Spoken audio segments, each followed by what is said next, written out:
সুপ্রিয় দর্শক, আসসালামু আলাইকুম।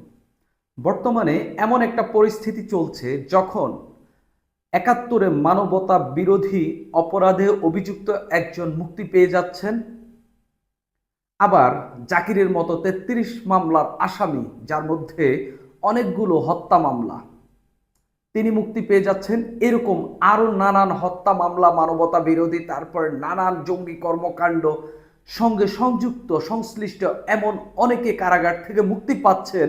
কিন্তু ৭১-এ অস্ত্র হাতে পাকিস্তানি বাহিনীর বিরুদ্ধে যে নারী সৎ সাহসের সঙ্গে যুদ্ধ করেছেন, লড়েছেন, নির্যাতিত নারীদেরকে উদ্ধার করেছেন, এই সময়টাতে তাকে কারাগারে পাঠানো হচ্ছে।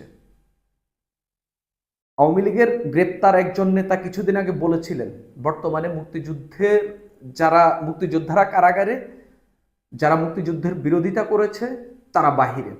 তার এই কথাটাকে খুব গুরুত্বপূর্ণভাবে না নিলেও অন্তত এই কথাটা যে কিছুটা হইলেও, আংশিক হইলেও যে সত্য, এটার কিন্তু প্রমাণ পাওয়া যাচ্ছে। আপনি এটিএম আজহারুলকে আপনি মুক্তি দিয়েছেন, কোনো অসুবিধা নেই, কিন্তু তার বিরুদ্ধে যে অভিযোগ, সেগুলো কি আপনি নিষ্পত্তি করতে পেরেছেন? তিনি যে আসলে মানবতা বিরোধী অপরাধের সঙ্গে যুক্ত না, সেগুলোকে আপনি প্রমাণ করতে পেরেছেন? তাকে আপনি জামিনে মুক্তি দিতে পারতেন, কিন্তু তাকে আপনি খালাস দিয়ে দিলেন, মামলায় ডিসমিস হয়ে গেল। আপনি তো তার মামলাটা লড়তে পারতেন। আদতে দিন শেষে তিনি যদি অপরাধী হয়ে থাকেন, তাহলে তো একজন অপরাধী মুক্তি পেয়ে গেল।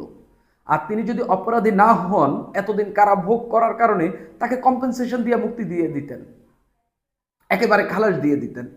কিন্তু আইনের ব্যত্যয় বাংলাদেশে সব সময় ঘটেছে, এখনো ঘটছে। আমি একজন নারী মুক্তিযোদ্ধার কথা বলছি। তিনি শিক্ষকও ছিলেন, একটি বিশ্ববিদ্যালয়ের শিক্ষক, জগন্নাথ বিশ্ববিদ্যালয়ের শিক্ষক। তিনি পিএসসির যে সরকারি কর্ম কমিশন ছিল, এটার সদস্যও ছিলেন। 4 বছর আগে তিনি অবসরে গেছেন। তিনি বাংলাদেশে মুক্তিযুদ্ধে যে নারীরা অংশ নিয়েছে, সম্মুখ সারিতে যারা যুদ্ধ করেছে, তাদের মধ্যে অন্যতম একজন ডক্টর এস.এম. আনোয়ারা বেগম।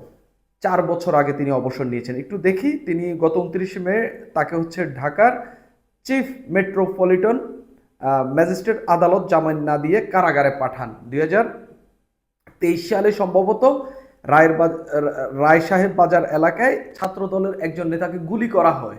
সেই গুলি কে বা কারা করেছে, সেই মামলায় তাকে আসামি করা হয়েছে, এবং এই মামলাটাও করা হয়েছে শেখ হাসিনার পতনের পর, 5 আগস্টের পর। সেই মামলায় তিনি একজন ছাত্রদল নেতা গুলিবিদ্ধ হয়েছেন। সেই মামলায় একজন অবসরপ্রাপ্ত শিক্ষিকাকে, বিশ্ববিদ্যালয়ের শিক্ষককে আপনি কারাগারে ভরে দিলেন, যিনি আবার মুক্তিযোদ্ধা, যিনি আবার পাকিস্তানের বিরুদ্ধে সরাসরি মুক্তিযুদ্ধে অংশ নিয়েছেন। তাকে আপনি কারাগারে নিয়ে যাচ্ছেন। তো তার অপরাধকে আপনি প্রমাণ করতে পেরেছেন যে তিনি আসলে এই যে ছাত্রদল নেতাকে তিনি গুলি করেছেন, এই অপরাধ কি এই আদালত প্রমাণ করতে পেরেছে? কিংবা প্রাথমিক তদন্তে কি পেয়েছে এরকম কিছু যে ওই মুক্তিযোদ্ধার আনোয়ারা বেগমের সেখানে সংশ্লিষ্টতা রয়েছে? যদি না হয়, তাহলে তাকে কেন কারাগারে নেওয়া হলো? আদালত এমনিতেই নারীদের বিষয়ে কিছুটা ছাড় দেয়, আইনেই নারীদেরকে একটু ছাড় দেওয়া হয়, যদি আবার সেটা বয়োজ্যেষ্ঠ হয়। 69 বছর বয়সী এই নারী, তাকে একটা ঠুনকো মামলায়, কোথায় কে কাকে গুলি করেছে, সে একটা রাজনৈতিক মামলায় আপনি তাকে কারাগারে পাঠিয়ে দিলেন। এই মামলাটার সঙ্গে কিছুদিন আগে নুসরাত ফারিয়া যে মামলাতে গ্রেপ্তার হয়েছিলেন, দুইটা মামলার সিমিলারিটি রয়েছে। সিমিলারিটিটা কি?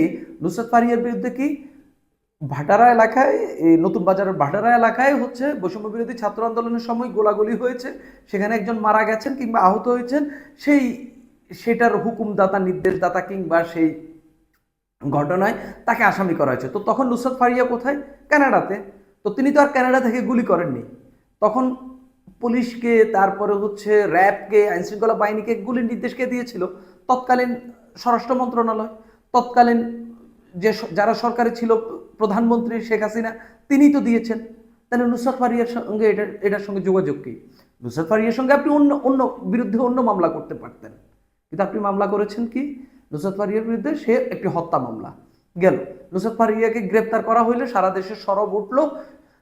শেষ পর্যন্ত চাপের মুখে সরকার তাকে ছেড়ে দিল তাকে, মানে সরকার তো ছেড়ে দেয় না, মানে আদালতে হচ্ছে জামিন পেয়েছে, তিনি মুক্তি পেয়ে গেলেন। কিন্তু একজন মুক্তিযোদ্ধা, গত 29 মে তাকে কারাগারে পাঠানো হয়েছে, এখন পর্যন্ত তিনি কারাগারে আটক রয়েছেন, তাকে নিয়ে কোনো শোরগোল নেই। তার অপরাধটা কি? তিনি শেখ হাসিনা সরকারের সময়ে তিনি পিএসসির সদস্য হয়েছিলেন। তার অপরাধটা কি? তিনি গত 35 বছর ধরে বাংলাদেশে শিক্ষকতা করছেন। তার অপরাধটা কি? তিনি বাংলাদেশের স্বাধীনতা যুদ্ধ অংশ নিয়েছেন। এটাই কি তার অপরাধ? পাকিস্তানি বাহিনীর বিরুদ্ধে অস্ত্র হাতে লড়াটা কি তার অপরাধ? এই ছাড়া তো তার কোনো রাজনৈতিক সংশ্লিষ্টতা নেই, তার আওয়ামী লীগ কোনো সংশ্লিষ্টতা নেই, এমনকি তার বিরুদ্ধে এমন কোনো অভিযোগ নাই যিনি তিনি সরাসরি আওয়ামী লীগের দোষর। তাহলে তাকে কেন কারাগারে পাঠানো হইল? নাকি শুধুমাত্র মুক্তিযুদ্ধে অংশ নিয়েছে বলে তাকে কারাগারে পাঠানো হইল? আমি একটু আজকের পত্রিকার তারা একটা উপসম্পাদকীয় লিখেছে, তাদের একটু হেডিংটা পড়ি। মুক্তিযুদ্ধে অস্ত্র হাতে লড়েছিলেন বলেই কি জামিন পেলেন না অধ্যাপক আনোয়ারা? কত ভয়াবহ কথা, কত একেবারে মানুষের মনকে নাড়া দেওয়ার মতো একটা কথা। মুক্তিযুদ্ধে অস্ত্র হাতে লড়েছিলেন বলেই কি অধ্যাপক আনোয়ারা জামিন মেলেনি, মুক্তি পাননি তিনি? এরকম তার মানে বোঝা যাচ্ছে এখনকার সময়টা কিরকম চলছে। আপনি তার বিরুদ্ধে সুনির্দিষ্ট কোনো অভিযোগ নেই। ডক্টর আনোয়ারা বেগম 1971 সালের মহান মুক্তিযুদ্ধে অংশ নিয়েছিলেন কিশোরী বয়সেই। ছোট বোন মনোয়ারা বেগমের সঙ্গে অস্ত্র হাতে প্রতিরোধ গড়ে তুলেছিলেন পাকিস্তানি হানাদার বাহিনীর বিরুদ্ধে। ঝুঁকি নিয়ে উদ্ধার করেছেন নির্যাতিত নারীদের। স্বাধীনতা পরবর্তী সময়ে তিনি নিজেকে শিক্ষাক্ষেত্রে নিয়োজিত করেন। দীর্ঘ 35 বছরের কর্মজীবনে জগন্নাথ বিশ্ববিদ্যালয়ের রাষ্ট্রবিজ্ঞান বিভাগে অধ্যাপনা করেন। পরবর্তী সময়ে পিএসসির সদস্য হিসেবে দায়িত্ব পালন করেন। সেখানে বলা হচ্ছে একই ধরনের মামলায় অভিনেত্রী নুসরাত ফারিয়াকে 18 মে গ্রেপ্তার করা হয়। তাকে আদালতে হাজির করা হলে জামিন আবেদন ঝুলিয়ে রেখে আদালত তাকে কারাগারে পাঠান। বিষয়টি সামাজিক মাধ্যমে ব্যাপক আলোচনার জন্ম দেয়। সংস্কৃতি অঙ্গনের বহু প্রভাবশালী ব্যক্তিত্ব এ নিয়ে সরব হন। সমালোচনার মুখে 2 দিন পরে তাকে জামিনে মুক্তি দেন। অন্যদিকে বীর মুক্তিযোদ্ধা ও অবসরপ্রাপ্ত শিক্ষক আনোয়ারা বেগম জামিনের পক্ষে মানবিক ও আইনি ও নৈতিক বহু যুক্তি থাকা সত্ত্বেও আদালত তার জামিন আবেদন নামঞ্জুর করেন। তার বিরুদ্ধে কোনো সহিংসতা সরাসরি উপস্থিত থাকার প্রমাণ উপস্থাপিত হয়নি। এমনকি 4 বছর ধরে তিনি অবসরে রয়েছেন এবং কোনো রাজনৈতিক সংগঠনের সঙ্গে সম্পৃক্ত নন বলে জানান তার আইনজীবীরা। এই বিষয়ে হচ্ছে হিউম্যান রাইটস ফোরাম বাংলাদেশের যে একটি মানবাধিকার সংস্থা রয়েছে, তারা নিন্দা জানিয়েছে। 69 বছর বয়সী একজন নারী, যিনি মুক্তিযোদ্ধা, অবসরপ্রাপ্ত শিক্ষক, পাশাপাশি একজন নারী, তাকে জামিন না দিয়ে কারাগারে পাঠানো হয়েছে। এটা অত্যন্ত হতাশাজনক, উদ্বেগজনক। অথচ ফৌজদারি কার্যবিধি 997 ধারা অনুযায়ী নারী ও বয়োবৃদ্ধের জামিনের বিষয়টি আদালত বিবেচনায় নিতে পারে। এই ধরনের মামলায় বিচারহীনভাবে মানুষকে অভিযুক্ত ও গ্রেপ্তার করা হলে প্রকৃত অপরাধীদের বিচার প্রশ্নবিদ্ধ হবে এবং মামলাগুলো হয়রানিমূলক মনে হইতে পারে। এই হইল কাহিনী, যেটা শুরুতেই বলেছিলাম।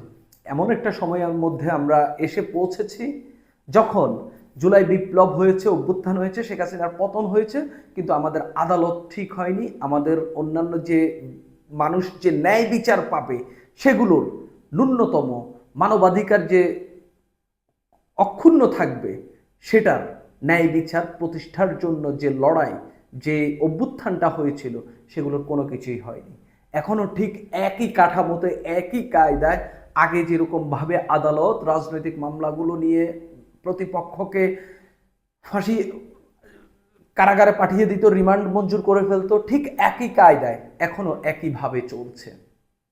এরকম চলতে থাকলে বাংলাদেশের মানুষের কপালে যে আসলে কি আছে সেটাই এখন ভাববার সময় হয়ে দাঁড়িয়েছে, ভাববার বিষয় হয়ে দাঁড়িয়েছে। সুপ্রিয় দর্শক, আজ এই পর্যন্তই।